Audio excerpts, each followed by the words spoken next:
Bismillahirrahmanirrahim. Assalamualaikum warahmatullahi wabarakatuh. Selamat pagi kawan-kawan mahasiswa di mana saja. Sertifikat sistem manajemen mutu saat ini menjadi salah satu kunci untuk kesuksesan di dalam persaingan industri pangan. Nah, seringkali orang bingung bagaimana caranya untuk mendapatkan sertifikat sistem manajemen mutu itu. Nah, pada pertemuan ini kita akan bahas bagaimana sistem sertifikasi manajemen mutu, urutannya seperti apa. Setelah diskusi pada materi ke-11 ini, mahasiswa diharapkan mampu memahami bagaimana langkah-langkah untuk mendapatkan sertifikat, baik itu sistem manajemen mutu seperti ISO 9000 atau ISO 14000, kemudian HACCP, sertifikasi halal, dan sertifikasi produk. Ada beberapa bagian yang akan kita bahas pada pertemuan kali ini, dan nanti kita akan bahas lebih detail. Siapa yang terlibat di dalam sistem sertifikasi? Yang pertama adalah KAN. KAN atau Komite Akreditasi Nasional adalah lembaga pemerintah yang memberikan akreditasi kepada LS, lembaga sertifikasi. Dia adalah organisasi swasta ataupun di bawah pemerintah yang punya hak memberikan sertifikasi kepada organisasi atau industri. Nah, organisasi atau industri adalah pihak yang mengajukan untuk mendapatkan sertifikat. Tahapannya secara umum itu mirip saja untuk sistem manajemen mutu apapun. Yang pertama adalah pendaftaran. Jadi, pihak organisasi atau industri menyampaikan kepada lembaga sertifikasi untuk dilakukan sertifikasi. Setelah disepakati biasanya terkait dengan biaya, kemudian kapan mulai pelaksanaan sertifikasi dan seterusnya, maka tahap yang selanjutnya adalah penilaian kesiapan untuk sertifikasi. Jadi pada tahap 1 biasanya belum disebut audit, tetapi assessment. Nah, setelah dinilai siap, biasanya pada tahap 1 ini, dari asesmen ini akan ditemukan banyak sekali kekurangan. Kemudian organisasi atau industri diminta untuk melengkapinya. Sesudah industri atau organisasi yang mengajukan sertifikat tadi merasa siap, maka masuk ke tahap audit sertifikasi untuk nanti keputusannya oke atau tidak oke. Sertifikat secara umum berlaku untuk 3 tahun. Sesudah itu harus dilakukan resertifikasi lagi, dan setiap tahun akan dilakukan audit surveillance. Tujuannya apa? Untuk melihat apakah sistem masih berjalan seperti semula, apakah ada penyimpangan atau perubahan dan lain-lain. Nah, bagaimana industri yang ingin mengajukan sertifikat? Yang pertama harus membentuk tim. Apa fungsinya tim? Mempelajari dulu persyaratan dari sistem manajemen mutu yang ingin diajukan sertifikatnya, kemudian menyusun dokumen, menyiapkan sarana atau fasilitas dan seterusnya. Dan tidak kalah pentingnya adalah menyiapkan dana, karena sertifikasi membutuhkan biaya yang cukup besar. Industri harus melatih orang-orang terpilih di dalamnya, biasanya 2 atau 3 orang paling tidak, untuk menjadi auditor internal. Kenapa harus ada pelatihan auditor internal? Karena sifatnya wajib bagi industri yang mengajukan sertifikasi melaksanakan aktivitas audit internal, karena itu harus punya auditor internal. Dan yang paling simpel sebenarnya adalah bayar konsultan. Nanti konsultan yang akan mendampingi bagaimana penyusunan dokumen, dari penerjemahan setiap klausul atau aspek yang menjadi persyaratan. Nah, kemudian dari auditor internalnya sudah dimiliki, industri melakukan gap assessment, penilaian terhadap diri sendiri, seberapa atau masih adakah gap antara dokumen dan sistem dengan klausul atau aspek yang dipersyaratkan oleh sistem manajemen mutu. Hasil audit nanti masuk ke langkah selanjutnya, yaitu pertemuan di tingkat manajemen untuk mereview apakah penyimpangannya masih ada, dan kalau masih ada dilakukan perbaikan baik dokumen maupun implementasi. Karyawan wajib diberi pelatihan untuk paham terhadap bagaimana implementasi sistem manajemen mutu yang akan diajukan sertifikatnya. Kemudian masuk ke tahap registrasi audit.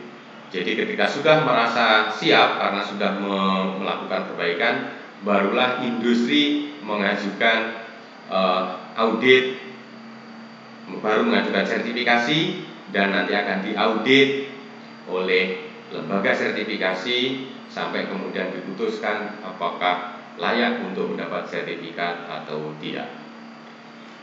Hal yang perlu dipahami oleh industri atau organisasi adalah mendapatkan sertifikat itu bukan tujuan akhir, itu hanyalah awal untuk mendesain, mendevelop, dan mengimplementasikan sistem manajemen mutu yang bagus, yang sesuai dengan karakteristik unik di organisasi atau di perusahaan tersebut. Jadi sistemnya harus dijaga terus-menerus melalui pelatihan penyegaran karyawan, melalui audit internal, dan seterusnya. Bagaimana skema untuk sertifikasi ISO 9000 atau ISO 22000 atau ISO 14000? Langkah yang pertama adalah setelah industri merasa siap, maka kemudian melakukan pendaftaran ke lembaga sertifikasi. Nanti akan ada komunikasi, ya, syaratnya seperti apa, biayanya seperti apa, siapa penanggung jawab dari pihak industri atau organisasi, dan seterusnya. Nah, kemudian dilakukan penilaian terhadap dokumen. Apakah dokumen yang ada di industri dibandingkan dengan klausul atau persyaratan itu sudah matching atau belum, atau seberapa banyak gap masih terjadi. Nah, kemudian ada asesmen kecukupan. Apa artinya asesmen kecukupan?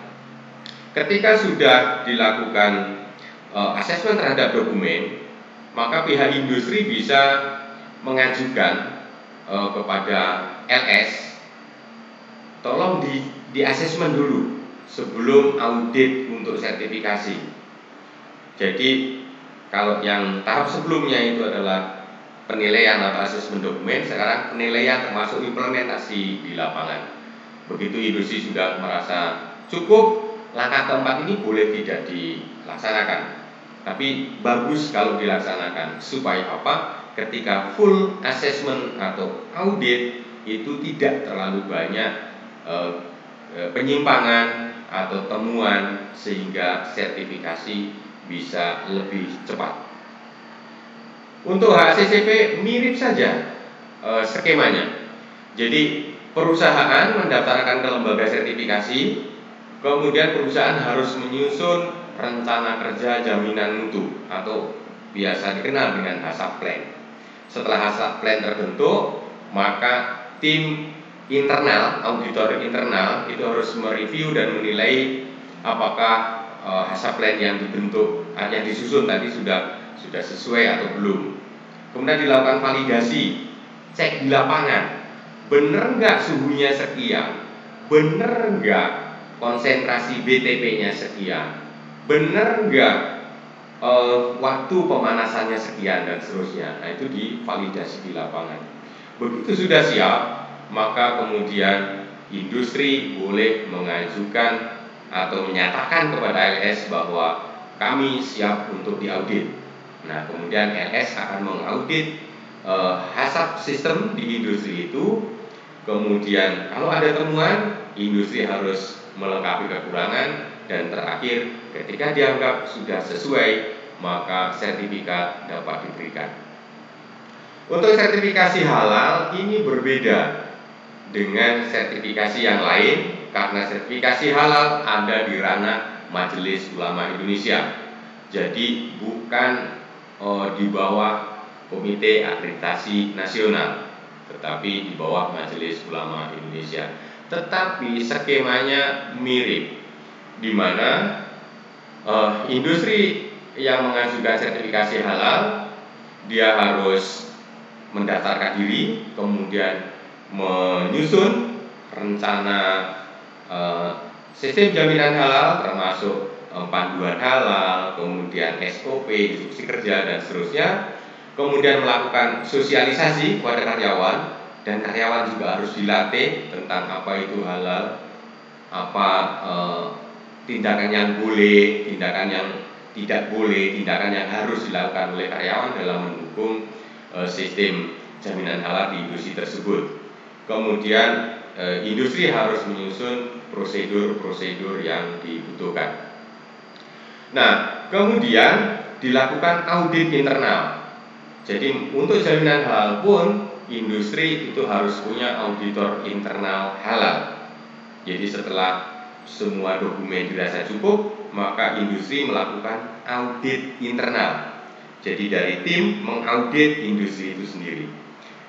Dari hasil audit internal, kalau ada perbaikan, ya harus direvisi. Kalau sudah dirasa oke, barulah industri mengajukan sertifikat halal ke LPPOM MUI. Nanti LPPOM MUI akan menugaskan tim untuk mengaudit bagaimana sistem jaminan halal di industri itu. Jika audit pertama biasanya dari dokumen. Kalau dari dokumen itu tidak lengkap, maka harus dilakukan perbaikan oleh industri yang mengajukan sertifikat. Kalau dari dokumen sudah oke, maka tim auditor halal dari LPPOM akan mendatangi industri yang mengajukan dan dilakukan audit di lokasi produksi. Nah, ketika semuanya sudah oke, maka kemudian hasil itu dibawa ke fatwa MUI untuk mendapatkan sertifikat halal. Ada satu lagi sertifikat, yaitu sertifikat produk. Ini juga di bawah KAN. Jadi pengusaha atau industri boleh mengajukan sertifikasi produk.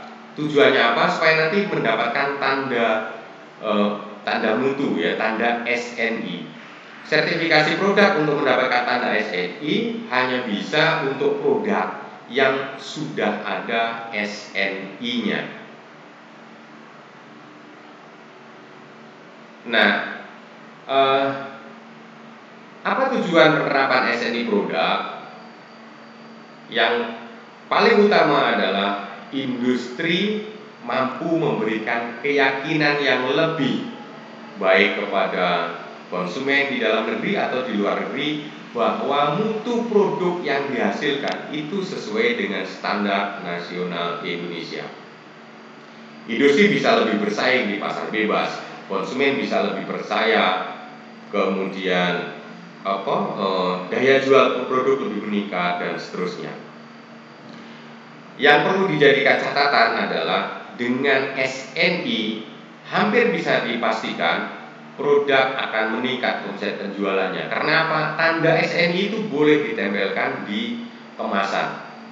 Untuk mengajukan SNI produk, industri harus memenuhi syarat telah mengimplementasikan sistem HACCP dan atau ISO 9000. Jadi boleh salah satu, boleh dua-duanya, harus sudah diimplementasikan oleh industri itu.